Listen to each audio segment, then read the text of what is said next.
Yang pertama, Isekai Mechu de Harem wo. Anime ini bercerita tentang seorang lelaki bernama Kaga Michio yang hendak bunuh diri. Pada saat dirinya mencari cara bunuh diri di internet, dia menemukan sebuah situs aneh. Sesaat kemudian, dia sudah berada di dunia lain dengan kemampuan yang telah dipilih sebelumnya. Kaga pun memulai petualangannya di dalam dunia baru tersebut dan berusaha untuk terus meningkatkan kemampuannya.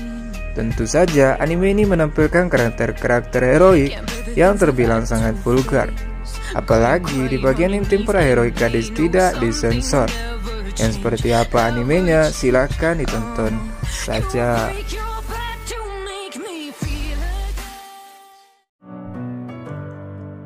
Yang kedua, Kaifuku Jutsushi no Yarinaushi.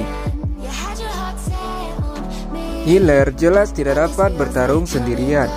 Untuk itu, mereka memerlukan anggota party yang memiliki role masing-masing. Hal inilah yang membuat Kairi bergabung dengan sebuah party. Di sana, ia diperlakukan dengan sangat tidak adil.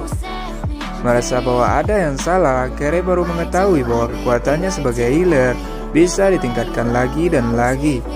Untuk memperbaiki segalanya, Kairi memilih kembali ke masa lalu dengan tujuan membalaskan dendamnya kepada orang-orang yang telah menyakitinya. Sasaran pertama dari Kairi adalah sang putri. Bagaimana cara Kairi dalam membalaskan dendamnya?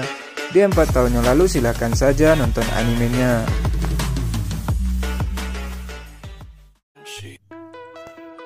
Yang ketiga, Shin-Iki Tousen. Tersegel dalam permata kuno adalah arwah para pahlawan yang mencoba dan gagal menyatukan Tiongkok di era 3 kerajaan. Permata ini telah menyebar ke seluruh Jepang dan memiliki kekuatan untuk mengeluarkan potensi penuh dari mereka yang mewarisinya. Namun, pemilik tersebut yang dikenal sebagai Toshi dirasuki oleh nafsu yang tak terpuaskan untuk berperang. Hakufu Sansaku adalah salah satu dari Toshi itu. Tinggal di perdesaan, keinginan Hafuku untuk membumbui sesuatu yang tidak terpenuhi sampai ibunya menyuruhnya pergi ke Tokyo, di mana ia mulai berlatih dengan Toshi lain dan menginjakkan kaki di jalan menuju tujuannya.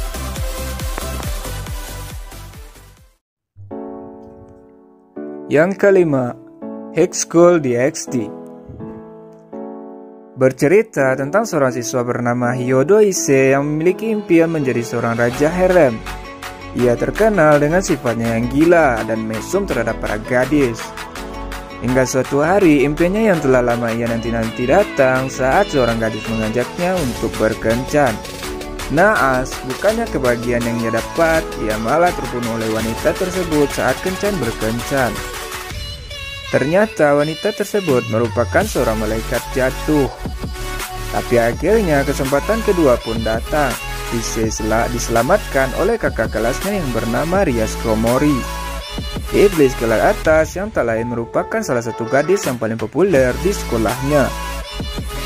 Karena kejadian itu, Ise kini telah dibangkitkan kembali, namun bukan sebagai manusia melainkan sebagai iblis yang menjadi bawahan Rias. Perlahan, ia pun menyadari bahwa kehidupan barunya yang berada dalam kerasnya dunia iblis dan malaikat akhirnya dimulai.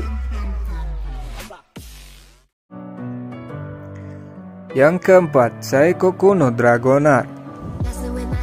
Berlatar di sebuah dunia fantasi di mana tempat manusia dan naga hidup bersama satu sama lain yang terikat kontrak dengan jiwa manusia. Manusia yang memiliki tanda berupa tato yang bermotif menunjukkan bahwa tanda bahwa mereka punya jiwa naga. Belajar menunggangi dan melihara naga adalah hal yang mudah bagi siswa Akademi Ansarifan Dragonar. Akademi ini adalah sekolah yang khusus mengajarkan sihir dan cara menunggang yang menggunakan naga.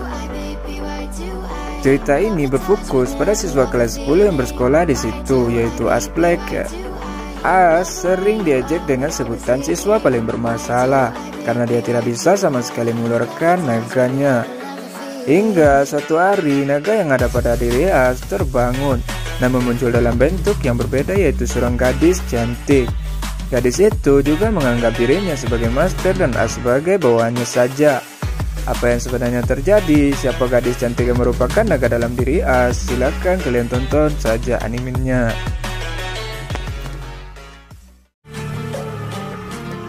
Yang keenam, Agure Yusa no Aeste Cheat. Akatsuki Osawa merupakan salah satu remaja yang terpilih untuk pergi ke dimensi lain untuk menyelesaikan misi di salah satu dunia yang bernama Al-Laizar. Setelah beberapa tahun hidup di sana, akhirnya dirinya dapat mengalahkan sang Raja Iblis, yaitu Kharij. Namun di saat-saat terakhir, Raja Iblis berpesan kepada Akatsuki untuk membawa putrinya ke dunia asalnya. Hanya setengah dari orang-orang terpilih tersebut yang dapat kembali termasuk Akatsuki. Sebagian dari mereka membawa pernak-pernik, kenang-kenangan, benda sihir, serta beberapa barang lainnya sebagai oleh-oleh. Berbeda dengan Akatsuki yang diam-diam membawa Miu, anak Raja Iblis yang ia sembunyikan. Di dunia ini, Miu berperan sebagai adiknya Akatsuki untuk menyembunyikan identitas aslinya. Para petualang yang berhasil kembali dari dunia lain otomatis diundang ke dalam akademi yang dinamakan Bubble. Karena mereka berhasil kembali masih memiliki kemampuan bertarungnya tak terkecuali dengan sihir. Di sana mereka dapat berlatih untuk meningkatkan kemampuan mereka agar dapat berguna untuk umat manusia.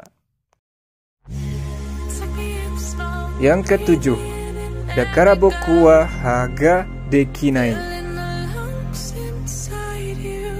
Siswa bernama Kaga Ryosuke. Waktu itu ia pulang dari sekolah dengan cuaca yang cukup deras dan melihat seorang wanita berada tepat di depan rumahnya.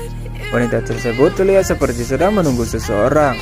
Karena tak tega melihat gadis tersebut sendirian di kala hujan, ia mempersilahkan gadis yang bernama Lester Lisara masuk ke dalam rumahnya untuk berteduh. Tak disangka ternyata gadis itu bukanlah manusia melainkan seorang shinigami atau dewa kematian yang sedang mencari target untuk mengisi kekuatannya agar tidak menghilang dari dunia manusia. Gadis tersebut menancapkan sebuah pedang di dada Ryosuke dan membuatnya pingsan. Karena kejadian tersebut, Ryosuke membuat perjanjian dengan Restal agar dapat tinggal di dunia ini. Dari sinilah mereka berdua sering terseret dalam pertempuran yang menggairahkan. Yang kedelapan, Yosuga no Sora. Haruka Kosugano dan saudari kembarnya Sora kehilangan kedua orang tuanya karena sebuah kecelakaan. Mereka harus saling mendukung untuk bertahan hidup. Mereka memutuskan untuk pindah menuju kota yang lebih terpencil untuk menghabiskan musim panasnya dengan sang kakek. Pada awalnya semua berjalan dengan damai dan biasa saja. Namun semuanya berubah saat Haruka mengingat sesuatu dari masa mudanya. Ya, apa yang akan mereka lakukan berdua silakan ditonton jika kuat iman. Yang kesembilan, To Love Ru. Seorang remaja SMA bernama Yuki Rito. Saat ini Rito sedang jatuh cinta kepada teman sekelasnya yakni Haruna. Namun sudah lama ia belum mengungkapkan secara langsung perasaannya kepada Haruna. Rito masih malu untuk mengungkapkan perasaannya tersebut. Dan setiap kali ia mencoba mengungkapkannya, selalu saja ada hal-hal yang mengganggunya. Situasinya lebih rumit ketika pada suatu malam tiba-tiba saja seorang wanita muncul di rumahnya. Bahkan ia mengaku sebagai seorang alien yang jatuh ke bumi karena lari dari kejaran keluarganya. Wanita tersebut adalah Lala Stalin de Veluke, seorang putri dari sebuah kerajaan yang saat ini melarikan diri karena menolak untuk menikah. Dinikahkan dengan alasan politik. Bahkan Lala lebih memilih untuk menikah dengan Rito karena sebuah kejadian yang membuat Lala tertarik terhadap Rito. Dari sinilah kehidupan baru Rito yang aneh dan penuh kekacauan dimulai. Yang ke-10, Sekire. Merupakan remaja yang bekerja keras dan pintar.